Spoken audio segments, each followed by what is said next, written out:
Hi guys, welcome back to Brunette and Pink TV. Today I'm bringing you the 411 on contouring and highlighting.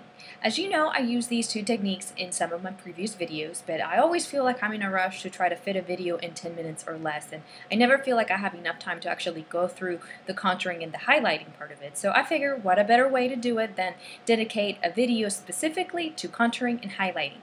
I will be showing you the tools that I use and my favorite products. So if you want to see my take on it, stay tuned.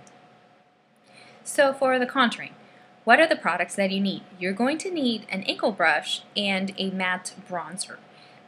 For the angle brush, the one that I use is this one from Sephora, and it is their angle brush number 440. For the contouring products, I love using Sephora's Riviera bronzer because it's pretty matte. Right now you kind of looks like there's a little bit of sheen to it, but I think it's because of the light coming through the window, but it works really well for my skin. What you want to find is a color that is first of all matte, and that's maybe 2 to 3 shades darker than your skin tone for it to look natural when you're doing the contour. The other color that I absolutely love using is actually the Warmth product from Sephora. I don't know if you can see that in the camera. Again, this is another product. Technically this is used to apply all over your face, but I love to use it as a contouring color because it's matte and it blends really well with my skin tone. So the reason why you need an angle brush like this is because the shape of it is what allows for it to be able to contour or be able to place the color right where you need it, which is right in the hollows of your cheeks, like so. So how do you find the hollows of your cheeks? The traditional way has always been to suck in your cheekbones like this and then apply the color right there. But I feel like a lot of the times what this causes us to do is to apply too much product and apply it in the wrong areas. So the other way to do it, which I think it's much better, is actually first of all finding your cheekbones. So what you do is you place your fingers by your ears and then run them down through your face and you find your cheeks. So then once you do that, you move right below them, and where you feel that your fingers are going in, that is the hollows of your cheeks. So that is where you want to apply the product, right here. Now where to stop? You don't want to go in too further down in towards the corners of your mouth, because otherwise you just look like you just popped out of the 80s. Where you want to stop is you actually, the easiest way to find out where you want to stop is to smile, like that.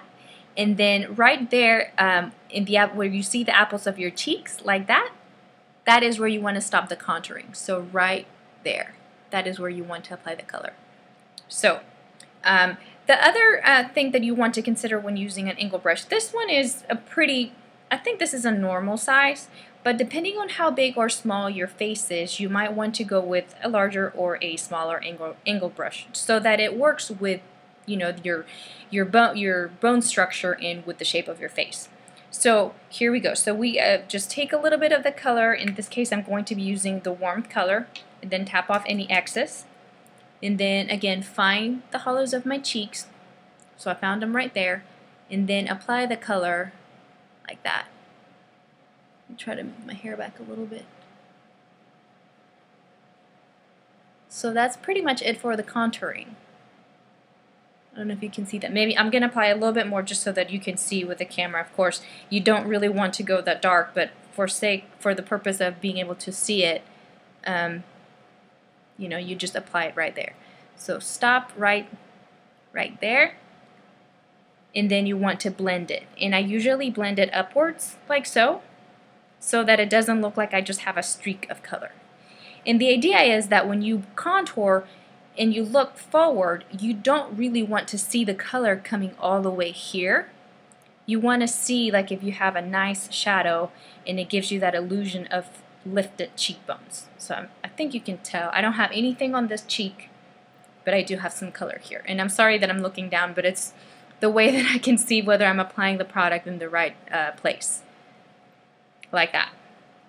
So that is it for the for the contouring part. So now I'll be showing you how to do the highlighting. And now for the highlighting. Again, you need the right product to highlight. And this technique could be a little bit tricky because a lot of the times if you are the kind of gal that has a little bit of an oily skin, this may not be the thing for you to do. You may be able to just, obviously just do the contouring. I think that anybody could do that. But the highlighting, a lot of the times that could actually create a little bit of a more of, like a greasy look. But I think that if you find the right product, you can still manage to do a little bit of a highlight, of a glow to your face without looking like you have slathered oil. The products that I use for highlighting are, I have two of my favorite, two products that I use. This one is the shimmer, or the pressed shimmer powder from Trish McEvoy, and this is in the shade Nude. As you can see, I'm starting to make a little bit of a dent on the product. But again, this is a really nice and pretty shimmer.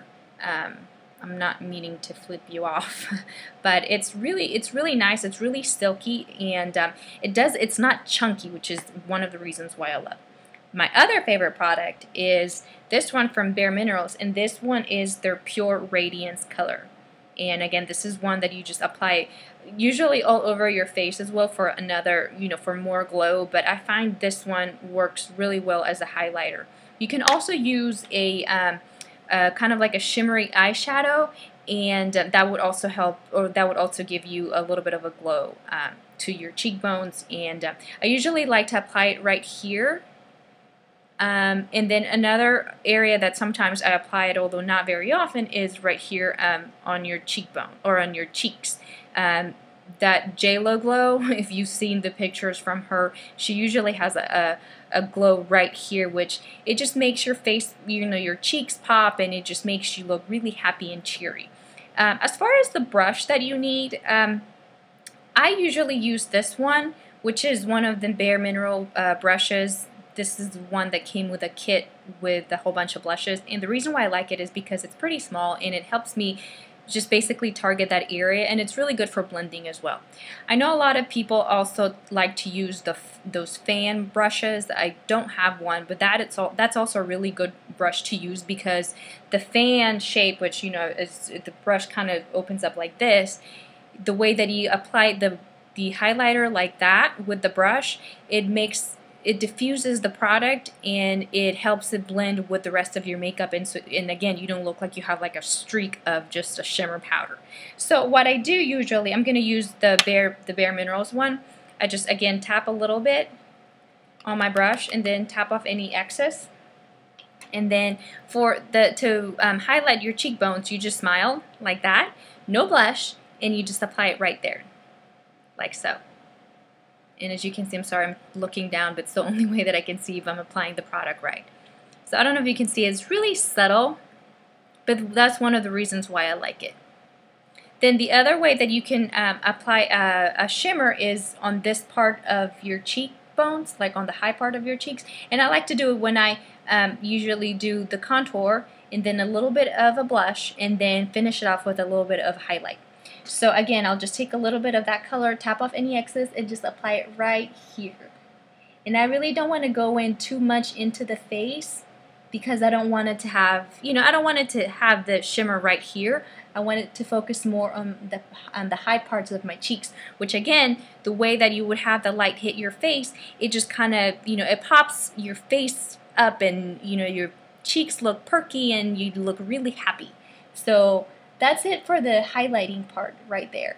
I also like to do a little bit of highlight on the bridge of my nose, and a little bit, not a whole lot, on the forehead, because again, if you apply too much shimmer on your forehead, it does look like you could be a little bit greasy. But I like applying it right here on the bridge of my nose, and maybe a little bit on the tip of my nose, because again, like if you have that light hitting you, if you're at a party or you're having pictures taking, the way that the light hits you, it just makes your face glow, and it just look really, really pretty. Another area where I like to apply a little bit of highlight is I would use a smaller brush, or maybe my finger, and you can highlight your Cupid's bow right here after you apply some lipstick, and again, that just kind of gives you the appearance of fuller lips. So that is it for the 411 on the contouring and the highlighting. I hope that you found this helpful. And if you have any more questions, please feel free to drop me a line. Check out my blog for pictures and for the products that I use. And until next time, I'll see you guys later. Bye.